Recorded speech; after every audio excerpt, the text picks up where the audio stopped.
Welcome to mystery hub, जहां हर रहस्य खुलता है, हर कहानी सच का आईना दिखाती है और हर वीडियो आपको ले जाता है एक रोमांचक सफर पर। तो चलिए शुरू करते हैं, लेकिन उससे पहले मिस्ट्री हब को सब्सक्राइब करें और घंटी का बटन दबाएं ताकि कोई रहस्य आपसे छूट न जाए। हवाई जहाज को उड़ाना जितना मुश्किल है, उसे सुरक्षित उतारना उससे भी कहीं ज्यादा चुनौतीपूर्ण होता है।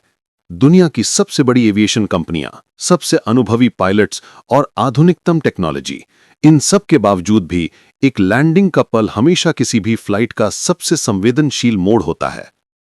एक छोटी सी गलती, एक क्षणिक गलतफहमी, मौसम की थोड़ी सी मार या अचानक सामने आया कोई अवरोध और पूरा जहाज सैकड़ों जिंदगियों के साथ विनाश की तरफ बढ़ सकता है। आज की इस डॉक्यूमेंट्री स्टाइल वीडियो में हम बात करेंगे टॉप 5 वर्स्ट लैंडिंग्स इन एविएशन हिस्ट्री की। ये वो हादसे हैं जिन्होंने न सिर्फ दुनिया को हिला दिया, बल्कि air traffic control, pilot training और एविएशन टेक्नोलॉजी में कई बड़े बदलाव भी लाए।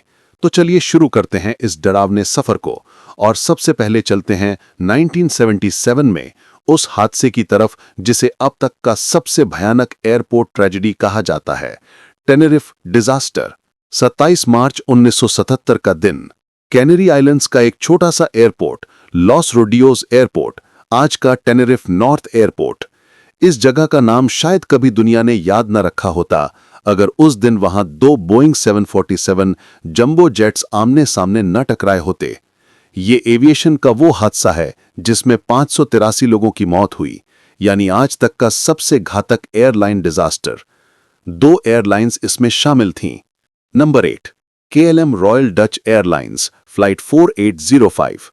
Number 2, pan American world Airways flight 1736। दोनों ही बोइंग 747 उस समय के सबसे बड़े और सबसे आधुनिक पैसेंजर विमान थे। उस दिन कैनरी आइलैंड्स के ग्रैंड कैनेरिया एयरपोर्ट पर बम धमाका हुआ था। नतीजतन कई फ्लाइट्स को पास के लॉस रोडियोस एयरपोर्ट, टेनेरिफ में डाइवर्ट कर दिया गया था। ये एयरपोर्ट छोटा था, सिर्फ एक रनवे और एक टैक्सीवे। अचानक इतने बड़े बड़े प्लेन्स का बोझ उस पर डाल दिया गया। KLM और पैन एम दोनों की फ्लाइट्स को यहां लैंड करना पड़ा। मौसम खराब था, घना कोहरा, विजिबिलिटी बेहद कम। KLM का विमान उड़ा रहे थे कैप्टन जेकब वैन ज़ेंटन, वो पायलट जिन्हें KLM का सबसे अनुभवी और पोस्टर बॉय कहा जाता था। पैन एम का विमान उड़ा रहे थे कैप्टन विक्टर ग्रब्स। दोनों ही एक्सपीरियंस्ड पायलट्स थे, लेकिन कोहरे और कम्युनिकेशन की गड़बड़ ने सब बिगाड़ दिया। KLM की फ्लाइट ने टैंक फुल कराने का फैसला किया ताकि बाद में उन्हें कहीं और फ्यूलिंग न करनी पड़े। इससे और देरी हुई। उधर पैन एम का विमान टैक्सीवे पर धीरे धीरे रनवे की तरफ मूव कर रहा था। ATC ने KLM को clearance for taxi and take off preparation दिया, लेकिन एक्चुअल टेक ऑफ क्लियरेंस ने भी नहीं दिया था। इसी दौरान कम्युनिकेशन में कंफ्यूजन हुआ, रेडियो ओवरलैपिंग, खराब एक्सेंट और कोहरे के कारण विजुअल कंफर्म भी नहीं हो पाया। KLM कैप्टन वैन ज़ेंटन ने समझा कि उन्हें टेक ऑफ क्लियरेंस मिल गया है। उन्होंने पूरी ताकत से विमान को रनवे पर दौड़ा दिया। पैन एम का बोइंग 747 अभी रनवे पर ही था और टैक्सी कर रहा था। घने कोहरे में दोनों विमानों को एक दूसरे का पता ही नहीं चला। पैन एम के पायलट्स ने अचानक देखा कि सामने से KLM की लाइट्स तेजी से उनकी ओर आ रही हैं। उन्होंने तुरंत शार्प लेफ्ट टर्न लेने और पावर बढ़ाने की कोशिश की। KLM के पायलट ने भी जब पैन एम को देखा, तब तक बहुत देर हो चुकी थी। उसने डेस्परेट होकर एयरक्राफ्ट को रोटेट करने की कोशिश की, यानी नोज उठाकर टेक ऑफ करने की कोशिश की ताकि पैन एम के ऊपर से निकल जाए। लेकिन विमान का बेली पैन एम से टकरा गया। KLM का विमान पूरी ताकत से एक्सप्लोड हो गया। उसमें बैठे 248 लोग मौके पर मारे गए। पैन एम का विमान भी भयंकर आग में घिर गया। उसमें से सिर्फ कुछ दर्जन यात्री ही भाग पाए। 335 लोग मारे गए। कुल मौतें हुई 583। इन्वेस्टिगेशन में साफ हुआ कि इस हादसे की जड़ थी communication error, pilot impatience, airport congestion और पुअर डिजाइन, डेंस फॉग। इस हादसे ने एविएशन दुनिया को हिला दिया। कॉकपिट कम्युनिकेशन रूल्स बदले गए। अब हर कमांड क्लियर और कंफर्म तरीके से बोलनी जरूरी है।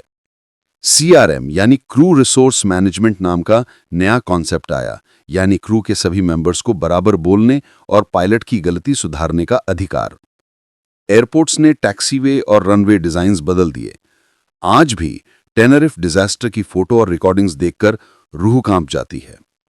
2 जंबो जेट्स का यूं टकरा जाना और सैकड़ों लोगों का एक ही क्षण में मौत के आगोश में समा जाना, यह हादसा आज भी एविएशन की सबसे काली तारीख है। लेकिन टेनरिफ डिजास्टर सिर्फ एक कहानी है। आने वाले हिस्सों में हम देखेंगे कि किस तरह 2013 में अमेरिका के सैन फ्रांसिस्को एयरपोर्ट पर एक बोइंग 777 लैंडिंग के दौरान रेत की तरह बिखर गया और यह हादसा कितनी जिंदगियां ले गया। 1977 का टेनरिफ हादसा दुनिया को यह सिखा गया कि गलतफहमी और जल्दबाजी कैसे 100 जिंदगियों पर भारी पड़ सकती है। लेकिन इतिहास यही नहीं रुका। 2013 में अमेरिका के सैन फ्रांसिस्को इंटरनेशनल एयरपोर्ट पर एक ऐसा हादसा हुआ जिसने ये साबित कर दिया कि चाहे टेक्नोलॉजी कितनी भी आधुनिक क्यों न हो, लैंडिंग के वक्त इंसानी गलती अब भी सबसे बड़ा खतरा है। यह है कहानी आसियाना एयरलाइंस फ्लाइट 214 की, जो दक्षिण कोरिया के सियोल से अमेरिका के सैन फ्रांसिस्को जा रही थी।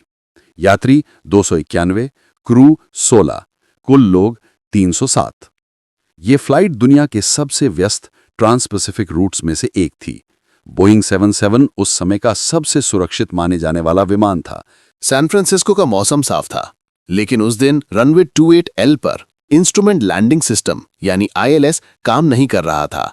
इसका मतलब था कि पायलट्स को विजुअल अप्रोच करना था, यानी अपने अनुभव और विजुअल गाइडेंस के आधार पर विमान को उतारना था। जैसे ही विमान सैन फ्रांसिस्को के करीब आया, कॉकपिट में हल्की टेंशन थी। कैप्टन ली कैंग कुक को बोइंग 777 पर अनुभव कम था और वे ऑटो पायलट और ऑटो थ्रॉटल सिस्टम पर ज्यादा निर्भर रहते थे। लेकिन इस बार उन्हें अधिकतर काम मैनुअल करना था। विमान रनवे की ओर डिसेंड कर रहा था, लेकिन उसकी स्पीड धीरे धीरे डेंजरसली कम होने लगी। पायलट्स को लगा कि ऑटो थ्रॉटल एंगेज्ड है और स्पीड खुद ब खुद मेंटेन रहेगी, लेकिन असल में ऑटो थ्रॉटल डिसएंगेज था। विमान की गति कम होती गई और वह स्टॉल स्पीड के करीब पहुंच गया। कॉकपिट में बैठे किसी ने समय रहते इस पर ध्यान नहीं दिया। जब विमान रनवे के बिल्कुल पास था, तब अचानक पता चला कि स्पीड बहुत कम है और एल्टीट्यूड भी सही नहीं है। कैप्टन ने डेस्परेट होकर थ्रस्ट बढ़ाया और विमान को ऊपर खींचने की कोशिश की, लेकिन बहुत देर हो चुकी थी। विमान का टेल सेक्शन यानी पीछे का हिस्सा रनवे से पहले सी वॉल से टकरा गया। टेल टूटकर अलग हो गया और विमान बुरी तरह से झटका खाकर रनवे पर फिसल गया। विमान ने 2-3 बार लुढ़कते हुए घास पर जाकर रुक गया। धुआं और आग लग गई। कॉकपिट और केबिन में अफरा तफरी मच गई। कई यात्री अपनी सीटों से बाहर फेंके गए। ऑक्सीजन मास्क और सामान चारों ओर बिखर गया। इमरजेंसी एग्जिट से लोग किसी तरह बाहर भागने लगे। 3 यात्रियों की मौत हुई, जिनमें से 2 तुरंत हादसे में और तीसरी बाद में बचाव के दौरान। लेकिन सबसे बड़ी बात यह थी कि 180 से ज्यादा लोग घायल हुए, जिनमें कई गंभीर रूप से झुलस गए। NTSB ने गहराई से जांच की। नतीजे चौंकाने वाले थे। पायलट एरर, पायलट्स ने स्पीड मॉनिटर करने में बड़ी चूक की। पुअर क्रू रिसोर्स मैनेजमेंट, किसी ने भी समय पर आवाज उठाकर कैप्टन को सचेत नहीं किया। Over dependence on automation, captain को मैनुअल लैंडिंग में आत्मविश्वास नहीं था। ट्रेनिंग गैप, बोइंग 777 पर नए पायलट्स को पर्याप्त प्रशिक्षण नहीं मिला था। इस हादसे ने फिर से दुनिया को चेताया कि टेक्नोलॉजी इंसानी ध्यान का विकल्प नहीं हो सकती। पायलट ट्रेनिंग प्रोग्राम्स में बदलाव किए गए। क्रू रिसोर्स मैनेजमेंट और मॉनिटरिंग कल्चर पर जोर दिया गया। इस हादसे की सबसे दर्दनाक बात यह थी कि कई यात्री जिन्होंने क्रैश से बचाव किया, वे बाद में बचाव कार्य की अफरा तफरी में घायल हुए। कुछ रिपोर्ट्स में आया कि एक यात्री को बचाने के दौरान रेस्क्यू व्हीकल ने कुचल दिया। सैन फ्रांसिस्को का यह हादसा ये साबित कर गया कि दुनिया का सबसे आधुनिक विमान और सबसे अच्छे एयरपोर्ट पर भी एक छोटी सी मानवीय गलती मौत का कारण बन सकती है। लेकिन अब चलते हैं भारत की ओर। 2010 का वो हादसा जब मैंगलोर एयरपोर्ट पर एयर इंडिया एक्सप्रेस की लैंडिंग मौत की घाटी बन गई। सैन फ्रांसिस्को की रनवे पर हुई वो तबाही दुनिया को ये सिखा गई कि इंसानी गलती कितनी घातक हो सकती है। लेकिन अब हम भारत की ओर चलते हैं। साल 2010 में जब एक छोटी सी लैंडिंग की गलती ने एयर इंडिया एक्सप्रेस फ्लाइट 812 को आग का गोला बना दिया। यह हादसा आज भी भारतीय एविएशन के सबसे दर्दनाक अध्यायों में गिना जाता है। 22 मई 2010 सुबह का समय, एयर इंडिया एक्सप्रेस फ्लाइट 812 एक बोइंग 737-800 दुबई से उड़ान भरकर भारत के मैंगलोर एयरपोर्ट पर उतरने वाली थी। यात्री 160, क्रू 6, कुल लोग 166। ये फ्लाइट मुख्यतः भारतीय प्रवासी मजदूरों और परिवारों को लेकर लौट रही थी, जो खाड़ी देशों से अपने घर वापस आ रहे थे। मैंगलोर का वाजपेयी एयरपोर्ट, अब मैंगलोर इंटरनेशनल एयरपोर्ट, भारत के सबसे कठिन एयरपोर्ट्स में से एक है। यहाँ का रनवे टेबल टॉप है, यानी पहाड़ी के ऊपर बना हुआ। रनवे छोटा और दोनों सिरों पर गहरी खाइयां हैं। अगर विमान रनवे के पार निकल जाए तो सीधा घाटी में गिर सकता है। इसी कारण मैंगलोर एयरपोर्ट पर लैंडिंग करना पायलट्स के लिए हमेशा चुनौतीपूर्ण रहा है। कैप्टन स्लैटको ग्लुसिका सर्बिया से थे, अनुभवी पायलट, लेकिन इस फ्लाइट में उन्होंने बहुत थकान झेली हुई थी। फर्स्ट ऑफिसर एचएस अहलुवालिया, भारतीय पायलट, सह पायलट की भूमिका में।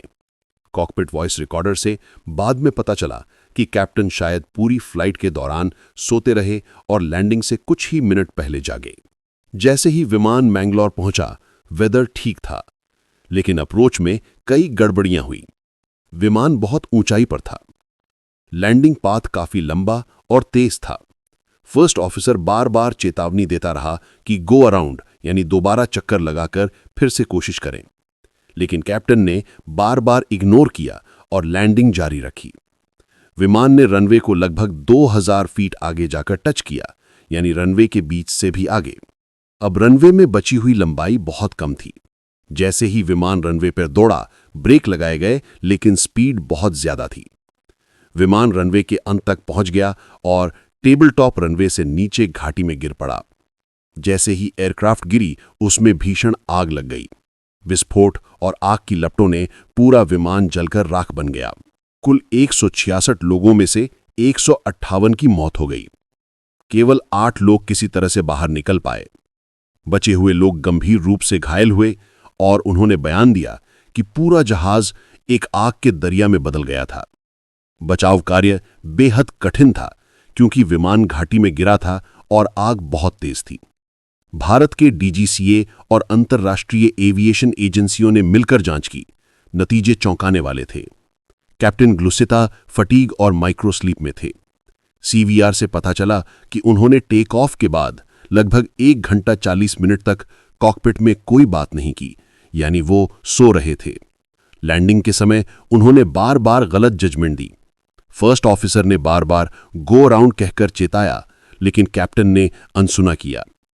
आखिर में जब विमान रनवे पार करने लगा, तब कैप्टन ने गो अराउंड की कोशिश की, लेकिन तब तक बहुत देर हो चुकी थी। ये हादसा एविएशन साइकोलॉजी में कैप्टन अथॉरिटी ग्रेडियंट का एक बड़ा उदाहरण माना गया। मतलब सह पायलट बार बार सही सलाह दे रहा था, लेकिन कैप्टन के अथॉरिटी के आगे उसकी आवाज दब गई। भारत के एविएशन सेक्टर में सीआरएम ट्रेनिंग को और सख्ती से लागू किया गया। पायलट्स के फटीग मैनेजमेंट और ड्यूटी आवर्स पर सख्त नियम बनाए गए। मैंगलोर एयरपोर्ट पर रनवे एक्सटेंशंस और सेफ्टी मेजर्स लागू हुए। विमान का जलता मलबा, रोते बिलखते परिजन और उस छोटी सी घाटी में धुएं से ढकी हवा, ये सब तस्वीरें आज भी इस हादसे की भयावहता बयान करती हैं। मैंगलोर की वो सुबह भारत के लिए हमेशा काली रहेगी। लेकिन एविएशन इतिहास में इससे भी पहले यूरोप में एक ऐसा हादसा हुआ था जिसने दुनिया को ये दिखा दिया कि तकनीकी खामी और खराब मैनेजमेंट मिलकर किस तरह लैंडिंग को मौत का रास्ता बना सकते हैं। अब चलते हैं 1974 पेरिस और टर्किश एयरलाइंस फ्लाइट 981 की ओर। भारत का मैंगलोर हादसा हमें ये सिखा गया कि थकान और गलत निर्णय कैसे मौत का कारण बनते हैं। लेकिन अब समय है 1974 की उस त्रासदी की बात करने की, जिसने यूरोप और पूरी दुनिया को हिला दिया। यह हादसा न केवल तकनीकी खामी का परिणाम था, बल्कि एयरलाइन प्रबंधन और डिजाइन की लापरवाही का सबसे काला उदाहरण भी है। यह है कहानी टर्किश एयरलाइंस फ्लाइट 981 की। 3 मार्च 1974 टर्किश एयरलाइंस फ्लाइट 981 एक मैकडॉनल्ड डगलस DC-10 तुर्की के इस्तांबुल से इंग्लैंड के हीथ्रो जा रही थी। रास्ते में ये विमान पेरिस ऑर्ली एयरपोर्ट पर एक स्टॉपओवर करने वाला था। कुल लोग 346, इनमें ज्यादातर यूरोप लौटते यात्री थे। ये हादसा उस समय दुनिया का सबसे भयानक विमान हादसा बना जब तक टेनेरिफ डिजास्टर 1977 नहीं हुआ। DC-10 एक वाइड बॉडी विमान था जिसे उस समय आधुनिकता और आराम का प्रतीक माना जाता था, लेकिन इसकी एक बड़ी तकनीकी खामी बाद में दुनिया के सामने आई, कार्गो डोर डिजाइन फ्लॉ। दरअसल इस विमान के कार्गो डोर को बंद करने के लिए जो लैच सिस्टम लगाया गया था उसमें स्ट्रक्चरल वीकनेस थी। अगर डोर सही से लॉक ना हो तो ये उड़ान के दौरान प्रेशर के कारण खुल सकता था। कैप्टन निजात बेरकॉक, अनुभवी पायलट, फर्स्ट ऑफिसर ओराल उल Usman, flight engineer Arhan ओजैर, cockpit में तीनों पायलट्स मौजूद थे और उन्हें इस विमान पर पर्याप्त अनुभव था। विमान इस्तांबुल से उड़कर पेरिस पहुंचा। पेरिस से लंदन के लिए उड़ान भरने से पहले विमान में और यात्री सवार हुए। अब विमान पूरी तरह भरा हुआ था। कुल 346 लोग बोर्ड पर थे। पेरिस से उड़ान भरने के कुछ ही मिनट बाद 23,000 फीट की ऊंचाई पर अचानक विमान का रियर कार्गो डोर खुल गया। इसके खुलते ही केबिन का प्रेशर तुरंत गिरा। विमान की फ्लोरिंग टूट गई। केबिन के कुछ हिस्से में बैठे यात्री और सीटें सीधे नीचे खींच लिए गए और गिर गए। कंट्रोल केबल्स भी टूट गए, यानी पायलट्स का विमान पर नियंत्रण लगभग खत्म हो गया। कॉकपिट वॉइस रिकॉर्डर से पता चलता है कि पायलट्स अचानक हुए इस हादसे को संभालने की पूरी कोशिश कर रहे थे, लेकिन एलिवेटर और रडर कंट्रोल्स टूट चुके थे। पेरिस से सिर्फ 37 किलोमीटर दूर अर्मिनोविल फॉरेस्ट के ऊपर विमान अचानक नोजडाइव में चला गया। वो करीब 430 नॉट्स यानी लगभग 800 किलोमीटर प्रति घंटा की स्पीड से नीचे गिरा। टकराते ही विमान के टुकड़े टुकड़े हो गए। किसी को बचने का मौका ही नहीं मिला। सभी 346 लोग मौके पर मारे गए। फ्रांस और इंटरनेशनल जांच टीमों ने तुरंत काम शुरू किया। नतीजा ये निकला कि हादसे का कारण था दरवाजा पूरी तरह सिक्योर नहीं था। ग्राउंड क्रू ने दरवाजे की लॉकिंग को सही से चेक नहीं किया था। मैकडॉनल्ड डगलस पहले से जानती थी कि इस डिजाइन में फ्लॉ है, लेकिन बदलाव महंगा पड़ने के कारण इसे नजरअंदाज किया गया। असल में 1972 में ही इसी तरह का हादसा अमेरिकन एयरलाइंस के DC-10 में हुआ था। तब इमरजेंसी लैंडिंग हो गई थी और लोग बच गए थे, लेकिन इस चेतावनी के बावजूद भी कंपनी ने डोर रिडिजाइन पर ध्यान नहीं दिया। इस हादसे ने पूरे एविएशन वर्ल्ड को हिला दिया। DC-10 के पूरे फ्लीट को ग्राउंड कर दिया गया और कार्गो डोर सिस्टम रीडिजाइन किया गया। एयरलाइंस और मैन्युफैक्चरर्स पर कड़ा दबाव पड़ा कि वे सेफ्टी को प्रॉफिट से ऊपर रखें। क्रैश साइट अर्मिनोविल फॉरेस्ट में आज भी एक मेमोरियल बना हुआ है। स्थानीय लोगों के लिए ये एक ऐसा दृश्य था जिसे वे कभी नहीं भूल पाए। पूरा जंगल विमान के मलबे और जले हुए अवशेषों से भर गया था। टर्किश एयरलाइंस फ्लाइट 981 की ये त्रासदी इस बात का प्रमाण है कि कैसे कंपनियां जब मुनाफे को सुरक्षा से ऊपर रखती हैं तो परिणाम केवल मौत और तबाही होता है। लेकिन अब हम आते हैं अपने अंतिम केस की ओर। साल 2020 जब तुर्की के ही एक और विमान की लैंडिंग इस्तांबुल में मौत और अफरा तफरी का कारण बनी। ये है कहानी पेगासस एयरलाइंस 201 की। टर्किश एयरलाइंस 981 ने हमें दिखाया कि कैसे तकनीकी खामी पूरे विमान को मौत के घाट उतार सकती है। लेकिन अब हम आते हैं आधुनिक समय की ओर, साल 2020 की ओर। इस्तांबुल में हुई ये दुर्घटना हमें बताती है कि आज भी लैंडिंग वो पल है जब विमान और यात्रियों की जिंदगियां सबसे नाजुक धागे पर टिकी होती हैं। ये है कहानी पेगासस एयरलाइंस 2193 की। 5 फरवरी 2020 पेगासस एयरलाइंस 2193 एक बोइंग 737-800 तुर्की के अंकारा यानी एसन बोगा एयरपोर्ट से इस्तांबुल यानी सबिहा गोकचेन इंटरनेशनल एयरपोर्ट के लिए उड़ान पर था। यात्री 177, क्रू 6, कुल लोग 183। पेगासस एयरलाइंस तुर्की की लो कॉस्ट एयरलाइन है जो अपने रीजनल फ्लाइट्स के लिए जानी जाती है। उस दिन इस्तांबुल का मौसम खराब था, रनवे गीला था, हवा तेज थी, विजिबिलिटी भी सामान्य से कम थी। फिर भी एयरपोर्ट पर लगातार लैंडिंग और टेक ऑफ हो रहे थे। कैप्टन महमूद असलान, अनुभवी पायलट, फर्स्ट ऑफिसर, अपेक्षाकृत नया। फ्लाइट के दौरान सब कुछ सामान्य रहा, लेकिन जैसे ही विमान इस्तांबुल के करीब पहुंचा, हवा और बारिश ने हालात बिगाड़ दिए। जैसे ही विमान ने रनवे 06 पर टचडाउन किया, उसकी स्पीड सामान्य से ज्यादा थी।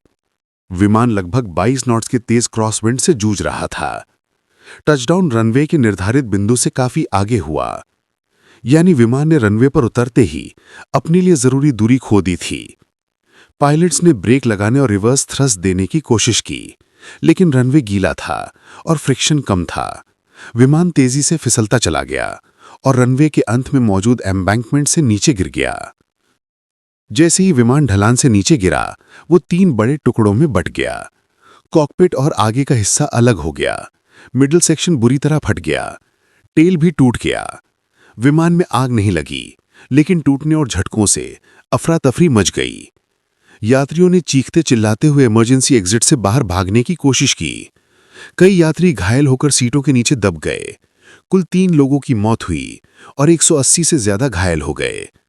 अगर आग लग जाती तो यह हादसा कहीं ज्यादा भयानक हो सकता था। टर्किश अथॉरिटीज और बोइंग ने मिलकर जांच की। नतीजा ये निकला कि हादसे के मुख्य कारण थे एडवर्स वेदर, क्रॉसविंड और हेवी रेन। लॉन्ग लैंडिंग, यानी एयरक्राफ्ट ने निर्धारित टचडाउन जोन से काफी आगे उतरकर रनवे डिस्टेंस गंवा दी थी। रनवे कंडीशन, गीलापन और कम फ्रिक्शन, पायलट डिसीजन मेकिंग, हालात देकर भी गो अराउंड नहीं किया गया। पेगासस एयरलाइंस की सेफ्टी स्टैंडर्ड्स पर गंभीर सवाल उठे। पायलट्स की डिसीजन मेकिंग और गो अराउंड पॉलिसीज पर और सख्ती लाई गई। इस्तांबुल के इस एयरपोर्ट पर रनवे सेफ्टी सिस्टम्स को अपग्रेड किया गया। यात्रियों के बयान दिल दहला देने वाले थे। कई लोगों ने कहा कि उन्हें लगा जैसे विमान फिसलते हुए बस मौत की खाई में गिरने वाला है। टूटे हुए फ्यूजिले से बारिश और चीखों की आवाजें गूंज रही थी। हालांकि यह हादसा गंभीर था, लेकिन बड़ी संख्या में लोग बच भी गए। यह एविएशन सेफ्टी टेक्नोलॉजी और मॉडर्न क्रैशवर्दी डिजाइन का प्रमाण था कि बोइंग 737 इतनी बुरी तरह टूटने के बाद भी अधिकांश यात्रियों की जान बच गई। दोस्तों, आज हमने देखी दुनिया की 5 सबसे खतरनाक और दर्दनाक लैंडिंग्स की कहानियां। 1977 का टेनेरिफे डिजास्टर, जिसने हमें कम्युनिकेशन की अहमियत सिखाई। 2013 का असियाना क्रैश, जिसने दिखाया कि ऑटोमेशन पर अंधा भरोसा घातक हो सकता है। 2010 का मैंगलोर हादसा, जिसने फटीग और गलत फैसलों की मार बताई। 1974 का टर्किश एयरलाइंस क्रैश, जिसने साबित किया कि कॉर्पोरेट नेग्लिजेंस मौत की फैक्ट्री बन सकती है। और 2020 का पेगासस क्रैश, जिसने याद दिलाया कि मौसम और पायलट जजमेंट आज भी सबसे बड़ी चुनौतियां हैं। इन हादसों ने दुनिया को रुलाया, परिवारों को तोड़ा और हजारों जिंदगियों को बदल दिया। लेकिन साथ ही इनसे सीख लेकर एविएशन इंडस्ट्री और भी सुरक्षित बनी। आज जब आप विमान में बैठते हैं तो ये मत भूलिए कि हर छोटी से छोटी डिटेल, हर कम्युनिकेशन, हर चेक, हर डिसीजन आपकी जान बचाने के लिए ही है। ये कहानियां केवल मौत की नहीं, बल्कि सबक की कहानियां हैं। और यही वजह है कि आज हवाई सफर पहले से कहीं ज्यादा सुरक्षित है।